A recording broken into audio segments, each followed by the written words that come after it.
would like, if I may, to take you on a strange journey.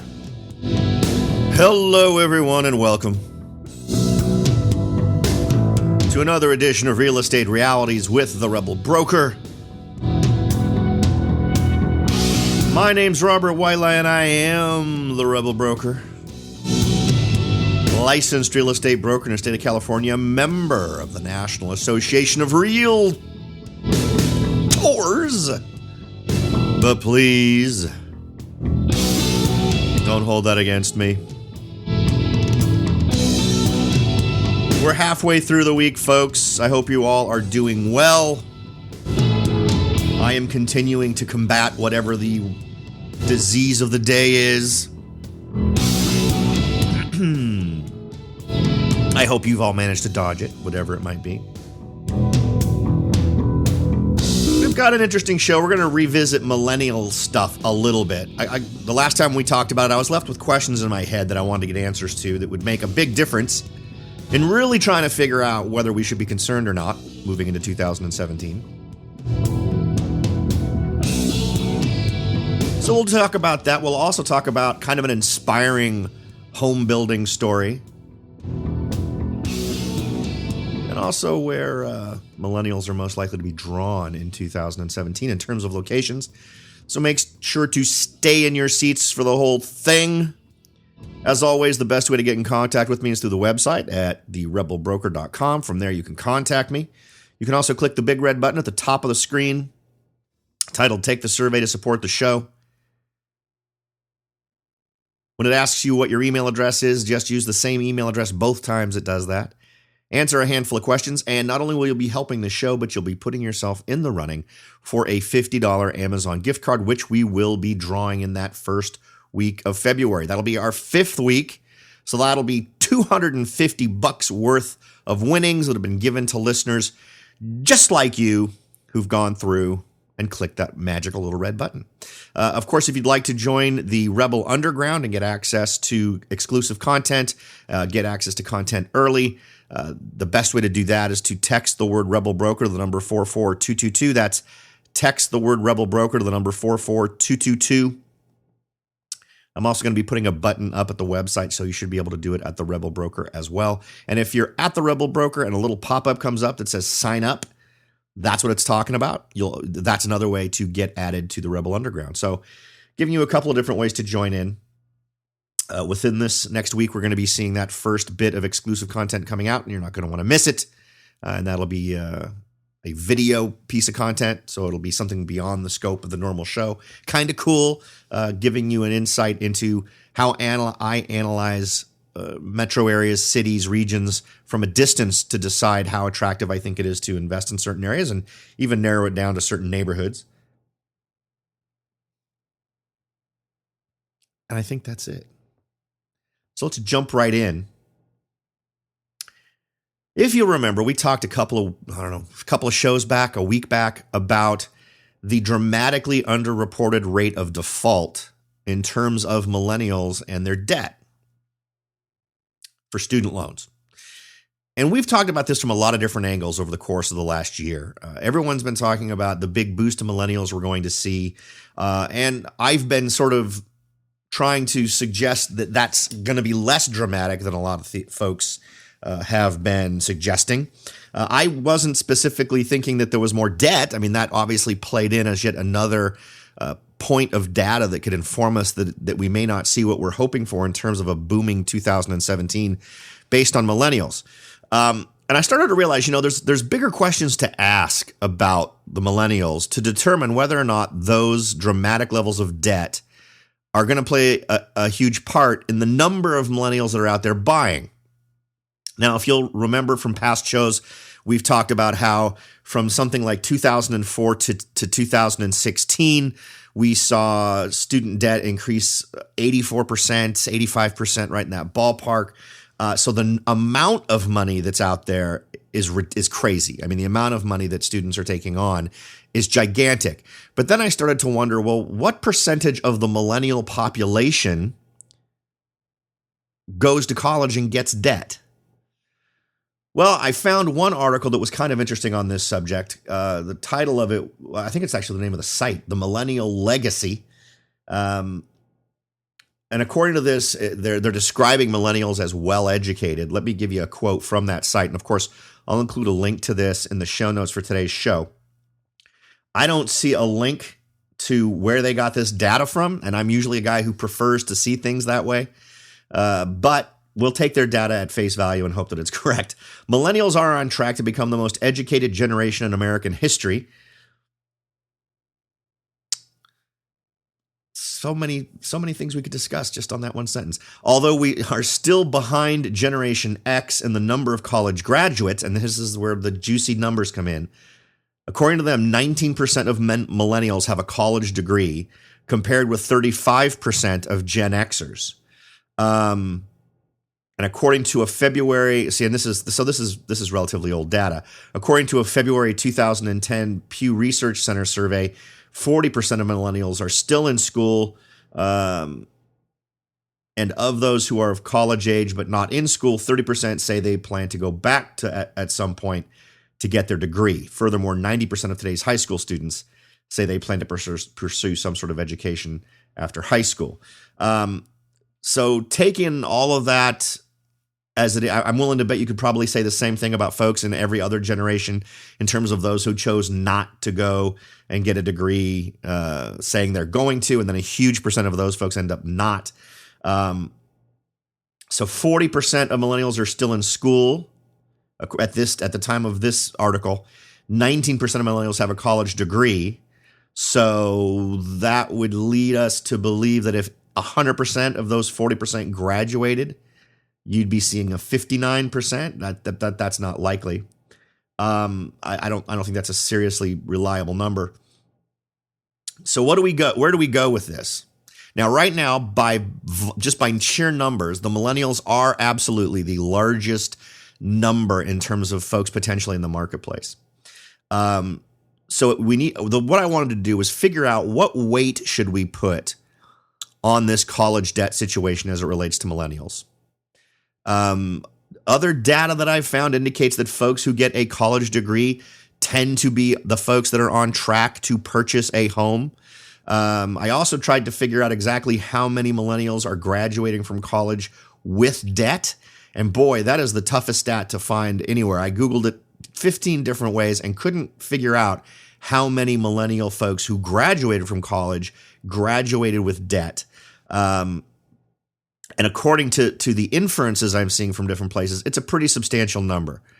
So if we assume that the millennial folks who graduate from college are the ones who would typically be in the best position to buy a house, because historically that's kind of been true, then once we figure out how many of those folks actually continue to have student debt, we could probably guess at the impact that would have on the ability of these folks to purchase a home. However, I'm not 100% sure that in every marketplace you can so easily discount the millennials who did not get a college degree. I think that those folks, a percentage of those folks would obviously play a part in the marketplace, and not even some statistically insignificant number. I think a pretty good chunk of those folks would be able to jump in and potentially jump into the market as a buyer simply because they're not saddled with all of this debt, and they will have spent 4 years in a job sort of gaining experience and seeing income growth, while others were in a college environment and accruing debt while not generating any income. So after looking at all the data, and really, I'll tell you, I was honestly trying to come up with an explanation that would let me minimize what I think the potential impact of student loans with millennials is going to be. And to be honest, after looking at all of it, I'm not sold that we're going to see this. I'm still not sold that we're going to see this huge surge in millennials. I believe that these debt issues, particularly now that we know that the debt problem relating to student loans is far worse. Not only is the debt a gigantic number, but it's also a gigantic number in terms of folks who have not made a single dollar's payment on their student debt in 7 years of time they should have been making those payments. So when you compare that with the real estate world and you realize that debt is debt, right? If you're an individual who's looking to buy something, there's a huge probability you'll be held back in terms of what you can buy based on the fact you have a huge student loan. But in addition to that, since there are so many subprime lending programs going on right now that are geared towards folks who may have more challenging debt issues, some of these folks are still going to qualify for these loans. So I think what we end up with is an equation of, yes, millennials are the largest potential buying block for real estate in 2017. But I think they are also the most limited group in terms of their qualifications to take on a loan based on other debt that they're saddled with from a college education. With a certain chunk of those folks obviously not saddled with that debt, but maybe running a little bit behind in terms of the income they might be able to get that would support getting a loan at a certain amount. But again, remember, we're seeing an awful lot of programs that are emphasizing these subprime borrowers. So we may see these folks being facilitated. So we'll see folks who don't have a lot of college debt, but maybe don't have great income, getting a loan facilitated for them in the range of the 0 to 3.5% loans we've talked about. It would not surprise me if they create loan instruments that are specifically aimed at those folks.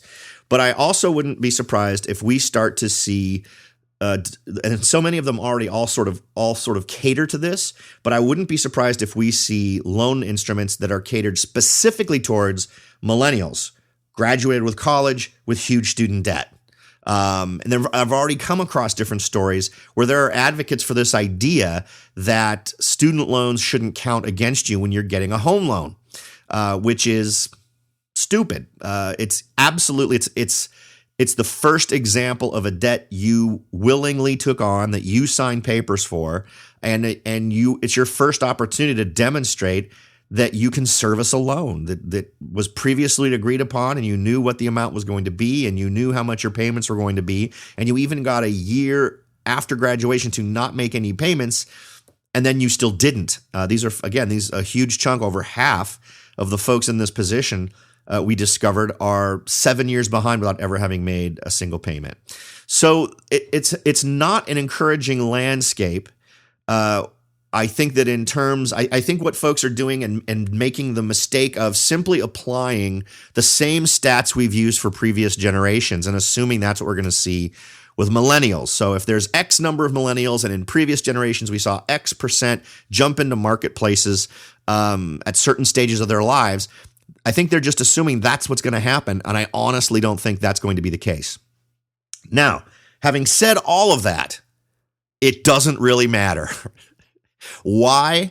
Because again, if we go along this logic and we accept the arguments that are catering to loans for these folks, we are falling in the trap that I've been trying to talk about now for over a year. It's not about buyers. None of our problems right now are solved by more buyers, by a ballooning number of millennials wanting to buy a home. All of the numbers that I'm seeing, at least for the markets that I track, that I personally am interested in either investing in or that I service here locally in California, none of them are in a situation where they are short of buyers. And even in the marketplaces I am looking at, where sales have gone down, it's not because there aren't enough buyers, it's because there's not enough inventory. And it seems somewhere someone isn't paying enough attention to realize that the problem is inventory, not facilitating loans for buyers. Because if you facilitate loans for buyers in a scenario where you have low inventory, what you end up with is homes that simply end up selling for more because everyone is bidding them up, because you have a higher number of buyers per property. So they end up bidding these things up to the absolute maximum that they can handle, which is bad for everybody. I mean, it may be great for the seller. It may be great for the agent who's going to get a commission based on what that home sells for, but it's going to be bad for the buyer. And it's also a scenario that feeds into the problem we had before. So I think we'll continue to see millennials being a huge influence on the market in 2017, but I'm not sure we're going to see the explosion of business that so many folks are expecting. All right. We're going to move on here and cover a couple of more topics, including one relating to millennials and where they're most likely to buy. But before we do that, let's take a quick break. We'll be back right after this. Are you ready to jump in and start your search for your first investment property? Maybe you've decided that it's time to own your own home, or maybe you're ready to sell your home and move on to something new. No matter what your goal is, the Rebel Broker can help. That's right, aside from hosting this show, I am also the owner-broker of Whitelaw & Sons Real Estate Services right here in Silicon Valley. With over 25 years experience serving Silicon Valley, Morgan Hill, San Martin, and Gilroy, I or one of my great agents can help you achieve your goals in real estate. So if you're ready to look into taking that next step towards achieving your real estate goals, point your browser at www.soldbyrobert.com. That's www.soldbyrobert.com and get in touch. Let me show you how I will earn your business and your respect. Again, that's www.soldbyrobert.com, or you can call me at 408-852-0525. California Bureau of Real Estate ID 00984-909. Welcome back, everyone. We've just been kind of recapping millennials. All the headlines are selling the idea that millennials are the big boomers of 2017, that we're going to see huge increases in the number of folks buying houses, and it's going to be mostly millennials. I agree that probably the majority of folks who do the buying in 2017 are going to be millennials. I just don't think we're going to see that huge rush that everyone wasn't expecting. So while I think that it's interesting to understand that, simply because of what it may equal is less of a crazy boom in terms of prices, it may represent more of a flat increase. I honestly don't think we're going to see any decreases unless we see some other crazy economical thing happen. But I really don't think we're going to see the gigantic leaps that would be caused by a huge burst of millennial buyers in 2017. And also because a huge proportion of these folks, even if they do come out to buy, they simply can't buy at the price points that I think a lot of folks would like to see the market grow to. So I just don't see the willingness. I don't see millennials coming in and bidding $100,000 over asking price by and large. So that's some of the crazy stuff we saw before. Not that that's good and that it maybe slows this train down a little bit, but I think we are still in a range where folks are potentially paying crazy high amounts for properties that if we had a situation where more folks were building and the supply was in a more reasonable position, things would not be going completely out of reach of those folks who are buying. So now, having said that, I don't want to minimize the impact that millennials are going to have in our markets moving forward. As I've mentioned before, I think having a broader approach is important. Being able to, if you're going to do a remodel of your home because you're thinking about selling it down the road, if you are looking to flip a property, the features you're going to add in or the way you add in those features, I think it is exceptionally smart to try to go with decisions that appeal to the broadest number of folks. And in that equation, we're probably talking about millennials and boomers. So I think it's also good to be aware of those things. But again, as I always like to point out, make sure that your local reality, your truth on the ground supports those conclusions. So with that, I think a good thing to get a handle on is where are millennials likely to go? Where are they going to be in 2017? So this way, you as an investor can understand, I'm in this market. There's a huge expectation that millennials are going to be playing a bigger part in these marketplaces. So it would probably be good for you to make moves with your investments that would facilitate that. Now, I'm going to go ahead and just give you some of the highlights from this article from Housing Wire. And of course, as always, I'll include a link to the article in the show notes so you can check it out for yourself. But it starts off with, some experts predict that millennials will be the driving factor of housing in 2017, and others question whether rising interest rates will lock them out of the market. I honestly don't think that interest rates are going to lock anybody out of the market this year. I think if anything's going to be locking these folks out of the market, it's going to be student debt in general. Because remember, another thing we've talked about that we haven't mentioned today is that while we've also seen insane student debt increases, and we've also seen misreporting from the Department of Education that indicates the majority of these people are defaulting on their student loans, we're also seeing a huge increase in car loans. And also the number of car loans that are behind in payments has had a dramatic increase. So that's another part of the equation. Remember, these are all pretty much numbers owed by the same group of folks. The article goes on to say with over 75 million millennials, the largest living generation, it's no wonder companies pour so much attention and even resources into trying to understand this new generation.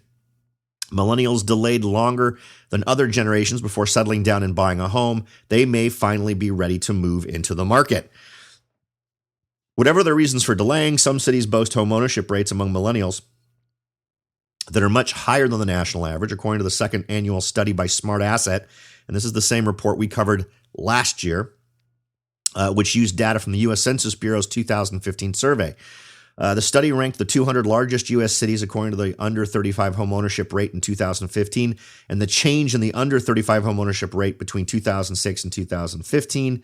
It then averaged those rankings, giving equal weighting to both factors, and assigned a score based on the final average ranking.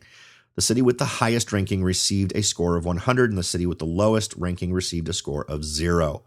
Let's see. While other cities saw a decrease in home ownership rates among millennials over the past decade, from 40 to about 32%, the rate in some of these cities increased. What do these cities have that others don't? Well, they leave it for you to decide, but what they do focus on is not even high home prices held millennials back from some of these cities. Do they have better jobs, more opportunities, more steady market, whatever the case? Here are the top 10 cities with the highest home ownership rate among millennials. We're going to go ahead and start with number 10, which is Omaha, Nebraska, with a score of 88.32. It's the largest city within the top 10. Omaha boasts a home ownership rate among millennials of 29.51%, an increase from 28.13% in 2006. This is a change of 1.38 percentage points. Anchorage, Alaska. It's cold in Anchorage. 90.22. Is that going to end up being my big astute observation for the show today? That Anchorage, Alaska is cold? I certainly hope not. This city has the highest median home values at $302,500. But that didn't hold millennials back. The home ownership rate among millennials rests at 32.32, an increase from 31.78 in 2006, and a change of 0.54 percentage points. Here's one that's on my list. It's an oldie but a goodie for me. I've been talking about this city for almost 2 years now. Chattanooga, Tennessee, number 8, 90.76 is its ranking. As one of the few cities with an increase in home ownership rates, this city made the list after seeing the 7th highest increase in the study. The home ownership rate among millennials rests at 30.81, an increase from 28.93 in 2006, a change of 1.88 percentage points. Now, remember, one reason why I was so excited about Chattanooga was because the city had implemented in its infrastructure fiber. So folks had this ridiculous network that they had access to that was super fast. You could download the equivalent of an HD movie in, what was it, like a minute and a half or something. So just super, super fast. And if you're inside the city limits of Chattanooga, you've got it.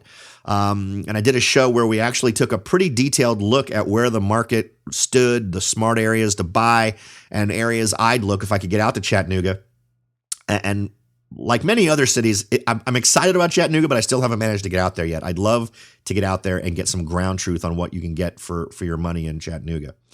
Number 7, Fort Wayne, Indiana, scored 91.85. Fort Wayne has appeared on other lists as well in terms of attractiveness, so it's not just millennials. While the home ownership rate in this city dipped slightly, it remains strong, possibly due to the low $105,900 median home price. The home ownership rate among millennials rests at 36.8, a decrease from 37.73 in 2006, and a change of 0.93 percentage points. See, I'd want to find out why that number went down instead of up. What was it that drew millennials in the first place, and why is it that it wasn't sustained? What happened in Fort Wayne? I'd want to be trying to explain that change. Number 6 on our list, Cary, North Carolina, and I think this may be the first time Cary, North Carolina has been on any of our lists. It scored 92.39 on this Millennial Attractiveness Index. This city recently ranked one of the best cities in 2016 due to its safety and booming economy, adding to its attractiveness. The home ownership rate among millennials rests at 35.51%, an increase from 35.89 in 2006, and a change of 0.38 percentage points overall. And see, they mentioned the economy. I'd love to find out what they mean by that. What part of the economy is booming in Cary and why? And then you can look into the demographics of that job set, and is that something that would draw millennials? Who does that draw? That's a great way to answer that question. And remember, by answering these questions, by understanding these, it helps you make smarter moves. If you're a buyer or investor, it helps you understand who your potential competition is. If you're an investor, it helps you understand how to best appeal to the population that's most likely to be interested in the property you're going to offer, whether you're offering it for sale or for rent. So and as a seller, it helps you understand how you might want to prep your home, stage your home in cooperation with your real estate agent to appeal to the largest number of folks. All right, number 5 on our list, Peoria, Illinois, score 95.65, touting the highest increase in the study. The home ownership rate shot up among millennials in Peoria over the past decade. This may come as no surprise considering the median home value is only $132,000. The home ownership rate among millennials rests at 34.9, an increase from 26.89 in 2006, and a change of 8.01 percentage points. Now, see, this is a perfect example of a city that kind of jumps out when we're looking at these statistics. And it's step one of figuring out what to do with your investment goals is find something like this.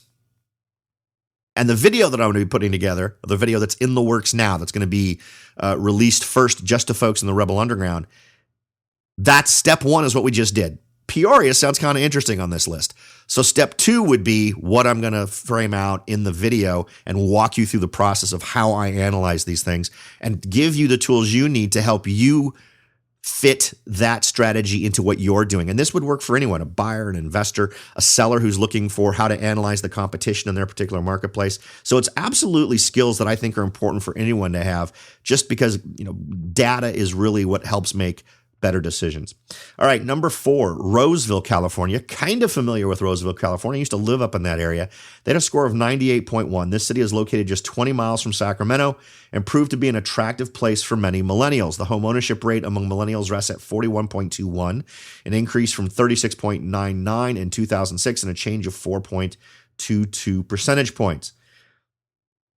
What's interesting is Sacramento is not on this list. Sacramento has appeared on several of our top 10 lists for investors.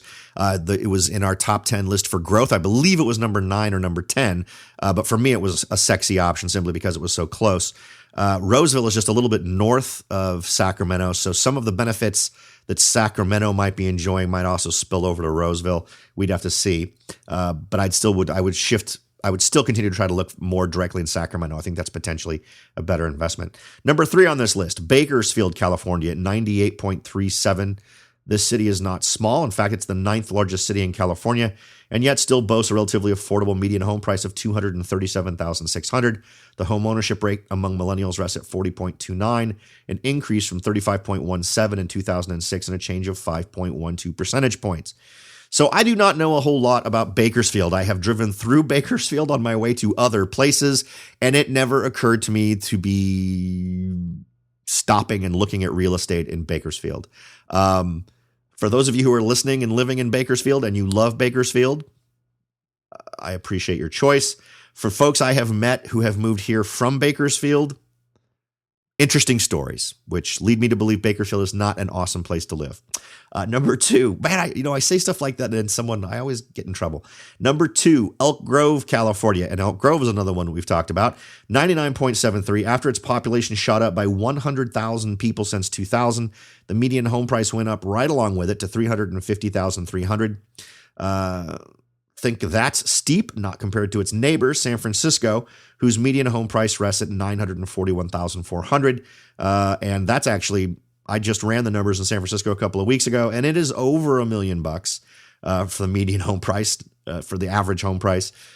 So yeah, I'm not sure where they're getting that number from. Maybe it's just specifically for single family residentials, which is not the most common accommodation in San Francisco. And even SFRs would be much higher than everything else. So anyway, whenever I see numbers that are off from my own personal stuff, I always wonder where they got it from. The home ownership rate among millennials rests at 60.76%, the highest rate of any other city, and an increase from 59.68 in 2006. This is a change of 1.07 percentage points. Let's see here. Number 1 on our list, and I do not think At least I don't recall ever seeing this city on any of our lists. Sioux Falls, South Dakota, score 100. This city could be the perfect place for millennials to lay down roots, as it was rated one of the best places for children and has an impressive educational record. The home ownership rate among millennials rests at 44.95, an increase from 40.35 in 2006, a change of 4.6 percentage points. I think that's kind of interesting. The fact that it's so attractive to what is currently the largest block of humans.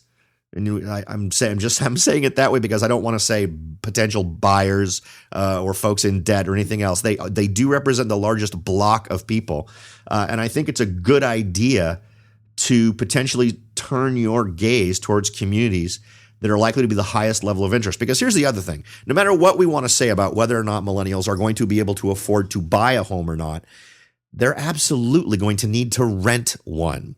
So if these communities are super hot for millennials, and you are an investor, and you understand the numbers of millennials that are graduating, how much debt they've got, how behind they are on that debt, then I think the conclusion to come to is, if I want to serve that, if I want to be attractive to that block of folks, I need to understand the limitations they're under, right? Because they're probably saddled with more debt. But I need to understand that these are folks who are not going to be able to be saving up money for a down payment on a house. I'm going to need to provide rental housing for these folks until they pull their finances together. And let me make one other. We're going to discuss one other story here real quick because I just think it's too awesome. It doesn't take a lot of time, so stick with me. Don't click stop yet. I think one interesting thing here is that for millennials and creating a win-win scenario is to do lease options with a lot of these folks, where you can get them to put down a certain amount of earnest money up front when they first make the offer, but make it a lease option for some period of time, 1 year, 2 years, 3 years, whatever you want to agree on, and maybe even include in there a certain percentage of their rent that will go toward paying for the property in terms of down payment. Now, why do I suggest that?